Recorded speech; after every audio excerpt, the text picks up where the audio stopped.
మీ destination ఏదైనా ప్రపంచంలో ఏ మూల ఉన్నా CN travel explore the world your way. America అధ్యక్ష ఎన్నికల్లో డొనాల్డ్ ట్రంప్ విజయం సాధించి రెండోసారి అధ్యక్ష బాధ్యతలు చేపడుతున్న విషయం తెలిసిందే. అధ్యక్షుడిగా ఎన్నికైన క్షణం నుండే ఆయన సంచలన నిర్ణయాలను తీసుకుంటున్నారు. ఇప్పటికే ఎలాన్ మస్క్, వివేక్ రామస్వామికి తన కేబినెట్ లో చోటు కల్పించారు. తాజాగా భారత సంతతి నేత, హిందూ ఎంపీ తులసి గబ్బార్డ్ ని అమెరికా నేషనల్ ఇంటెలిజెన్స్ డైరెక్టర్ గా నియమించారు. తులసి గబ్బార్డ్ గర్వించదగ్గ రిపబ్లికన్ అంటూ అభివర్ణించారు. తులసి గబ్బార్డ్ కు 2 పార్టీల్లోనూ మద్దతు లభిస్తుందని ట్రంప్ పేర్కొన్నారు.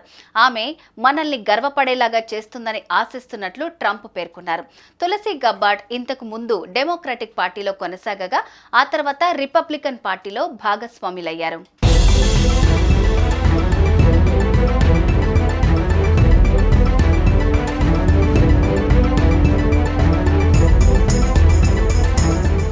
గబ్బార్డ్ దాదాపు 2 దశాబ్దాలు యుఎస్ ఆర్మీ అయిన నేషనల్ గార్డ్ లో సేవలందించారు.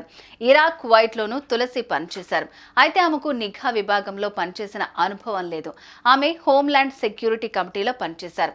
తులసి గబ్బార్డ్ 2013 నుంచి 2021 వరకు హవాయి పార్లమెంట్ సభ్యురాలు. ఆమెకు భారత్తో మంచి సంబంధాలున్నాయని అంటుంటారు. ఆమె తల్లి హిందూ మతాన్ని స్వీకరించి తన పిల్లలకు హిందూ పేర్లు పెట్టారు. తులసి గబ్బార్డ్ సైతం హిందూ మతాన్ని విశ్వసించారు. ఆమె పార్లమెంట్లో ప్రమాణ స్వీకారం చేసే సమయంలో భగవద్గీతపై చేయి వేసి ప్రమాణం చేశారు. 2020 సంవత్సరంలో తులసి గబ్బార్డ్ డెమోక్రటిక్ పార్టీ నుంచి అధ్యక్ష పదవికి తన అభ్యర్థిత్వాన్ని సమర్పించారు. అయితే మద్దతు లభించకపోవడంతో అభ్యర్థిత్వాన్ని ఉపసంహరించుకోవాల్సి వచ్చింది.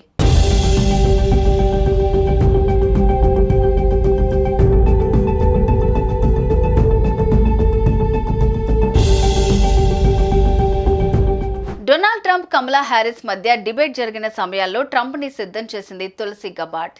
2020లో డెమోక్రటిక్ పార్టీ తరపున అధ్యక్ష పదవికి తులసి గబ్బార్డ్ తన అభ్యర్థిత్వాన్ని సమర్పించిన సమయంలో కమలా హ్యారిస్ సైతం రేసులో నిలిచారు.